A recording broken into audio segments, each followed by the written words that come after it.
Hello everyone. So in this lecture I'm going to start graph operations. The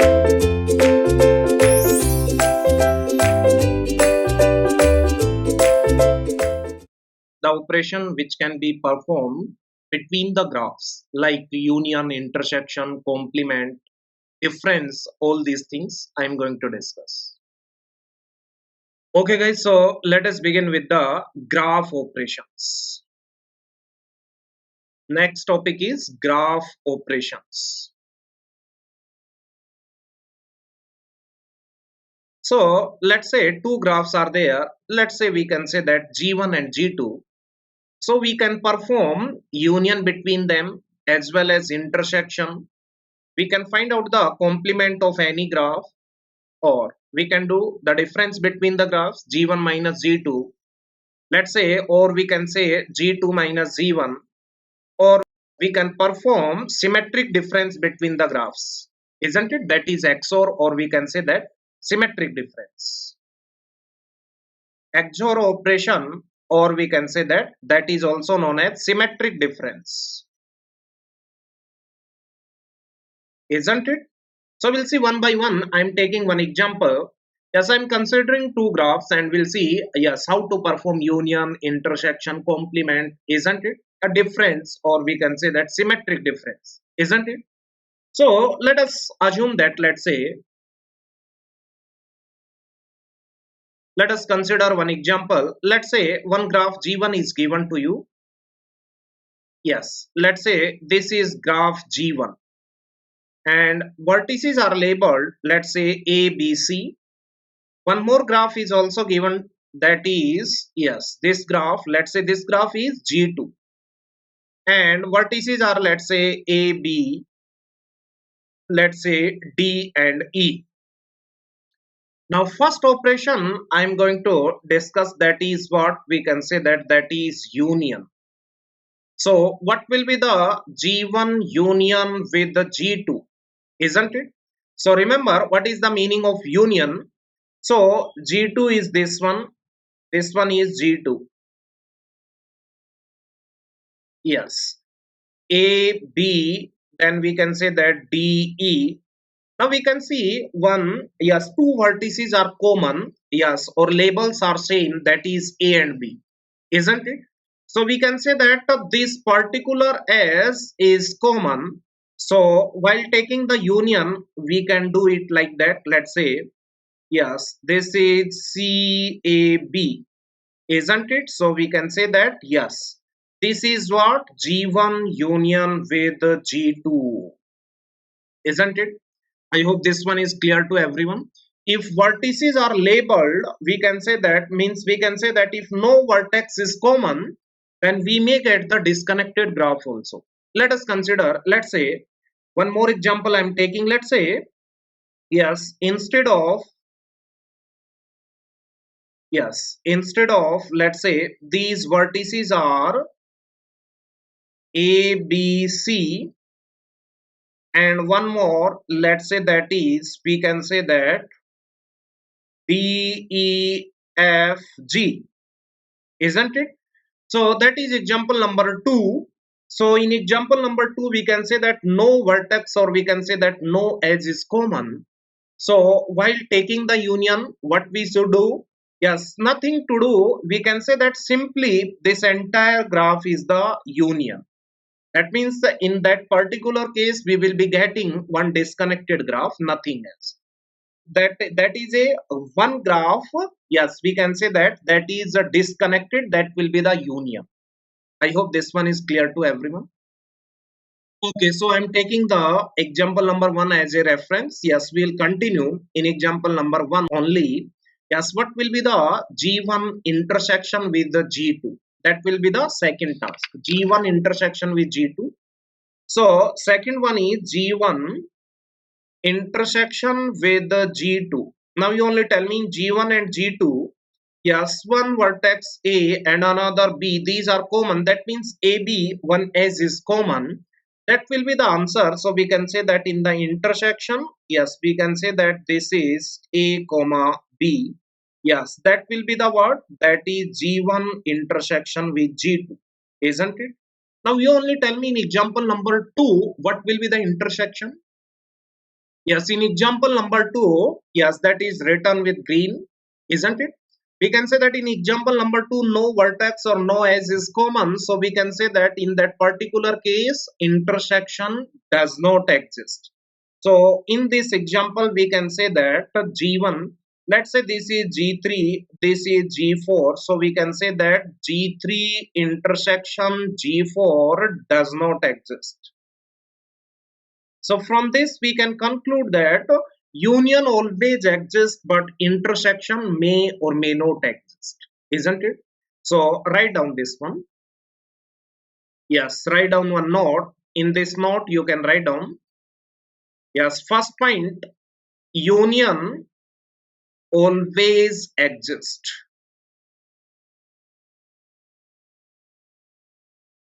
But second point, intersection we can say that may or may not be exist. May or may not exist. Isn't it? I hope this one is clear to everyone.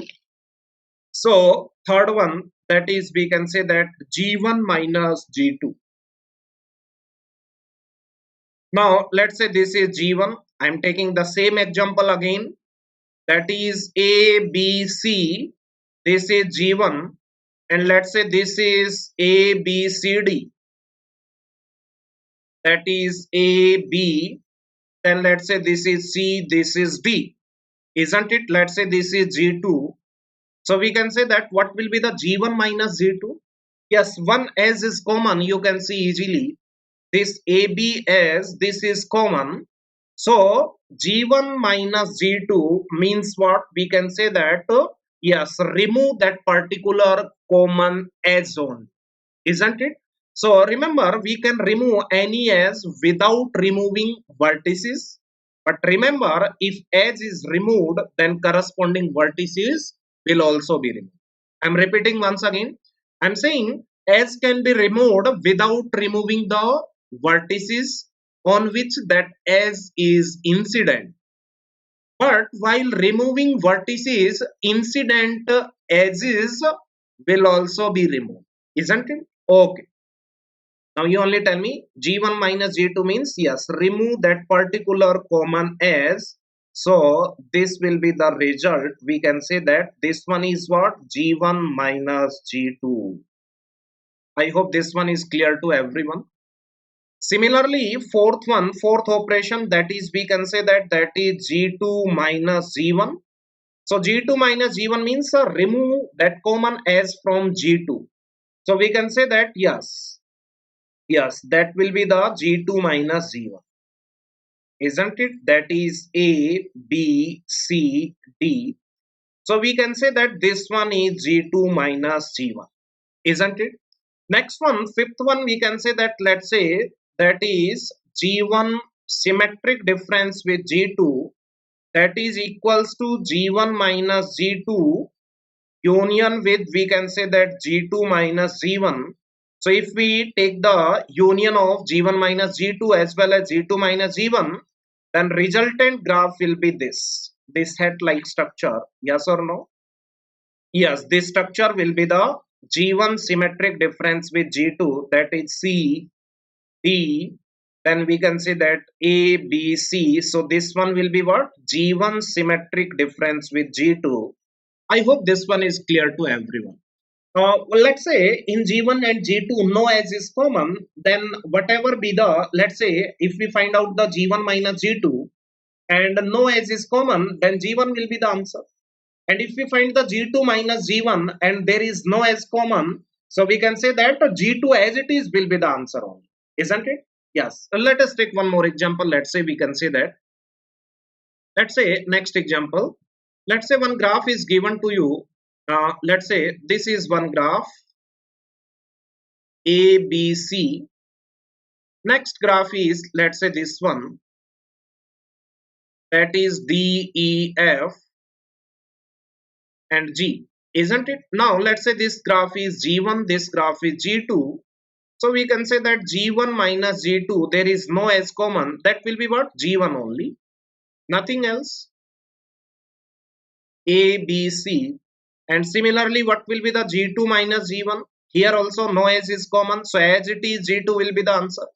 So we can say that yes, this one will be the answer, D, E, F and G.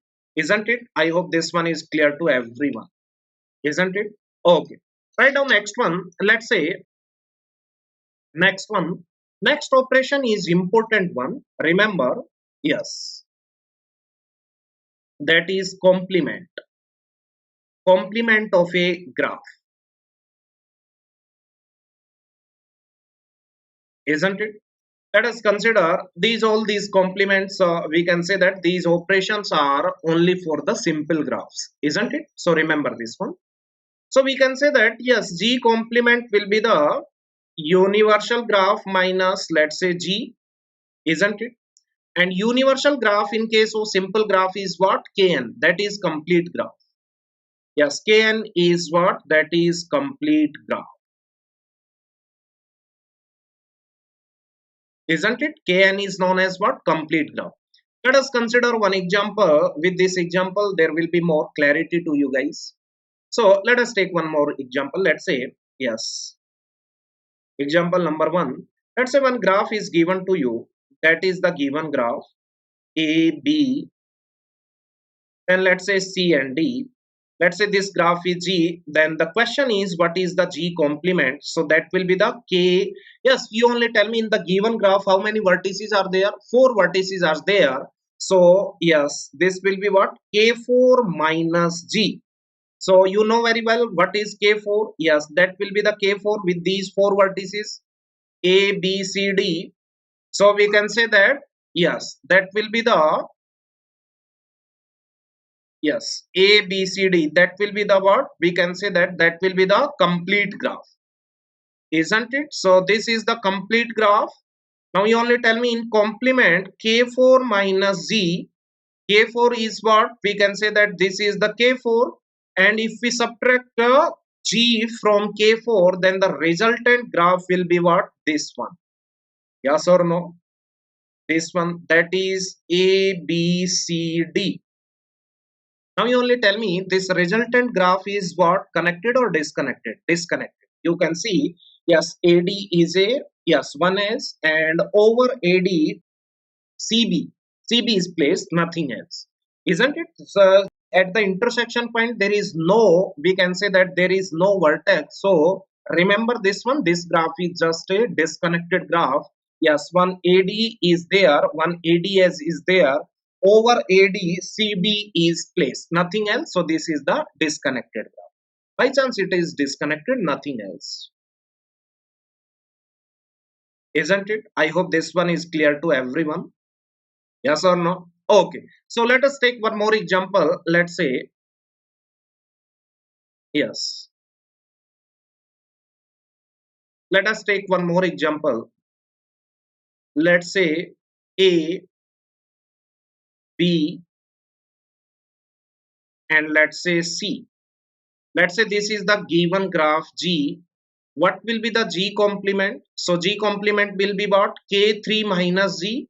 And you know K3 means complete graph with 3 vertices A, B, C. Yes, if we subtract yes, G from K3, then we can say that yes, what will be the answer? Yes, that is B. This is C. Yes, we can say that that is BC, and A is as it is. Just remove the common as is, nothing else. Isn't it? Now also this graph is the what we can say that complement, G complement, or also we can see this one is what? That is also disconnected. Disconnected. Isn't it? I hope this one is clear to everyone. So yes, we seen, yes, we can say that yes, here also yes, the resultant answer is what? Disconnected. Isn't it? Okay. So one theorem is there. That theorem says that at least one out of G or G complement is connected. Isn't it? At least one out of G or G complement is connected. That means either G will be connected, or we can say that G complement will be connected, or both may be connected. Isn't it? That is the question. So sometimes we'll see, yes, we'll take one more, we can say that we'll see some more examples in which you will see, yes, if we take the graph G that is connected, and you can see, you will able to see that if we take the graph that is connected, and complement will also be connected. Sometimes it will be given graph will be connected, but the complement will be disconnected. Sometimes given graph will be disconnected and complement will be connected. So three possibilities are there. Either G and G complement both will be connected, or G will be connected, G complement will be disconnected, or G will be disconnected, or G dash will be connected. That means there is no possibility that both G and G complement are disconnected. That is not possible. At least one out of G and G complement will be connected only, isn't it? Okay. So let us take one more example. Let's say, yes, let's say this is the given graph. Let's say, yes, let's say this is the given graph. Let's say this is A, this is B, this is C, this is D. So what will be the complement of this graph? So four vertices are there. So we will draw the complete graph with four vertices. Let's say this is A, B, C, D. So this is the complete graph with four vertices, that is K4. Now K4 minus G will be what? We can say that, yes, we can say that four vertices are there, A, B, then we can say that C, then D. So we can say that, yes, DC, this as will be there, this as will be there, and this as will be there. So you can see here given graph was connected and the resultant complement is also connected, isn't it? So we can say that, yes. Next example, let us take one more example. Let's say given graph is disconnected. Yes, let's say this is disconnected graph. Now what will be the G complement? So yes, first make the complete graph. That will be the complete graph with three vertices. Yes or no? So that is the complete graph. Now remove G from K3. So we can say that, yes, resultant graph will be what? Yes, this one only. That is ACB. So we can say that here G complement is connected while given graph has the disconnect, isn't it? So write down that theorem. Yes, make a note. Let's say theorem is what? Yes, we can say that, yes, at least one of G or G complement is connected. That means we can say that, yes, we can say that either G will be connected, or G dash or G complement will be connected, or both will be connected, isn't it? So next one, yes, you can write down one more point. Complement of disconnected graph, you only tell me, will always be connected or not? Yes, because with this theorem we can conclude that at least one is connected, so complement of a disconnected graph will always be connected. Second one, you can see, yes, complement of a connected graph, we can say that connected graph may be connected or disconnected, isn't it? Okay, so from this particular theorem we can conclude these 2 points, isn't it? Okay, so that's all about, we can say that, graph operations. In the next lecture we'll see what is the isomorphism and what is, we can say that, self complement graph, isn't it? That is also very very important, and we'll see 2 3 theorems also based on the self complementary graph, isn't it? That's all about the graph operations. I hope this one is clear to everyone. Okay guys, thank you so much.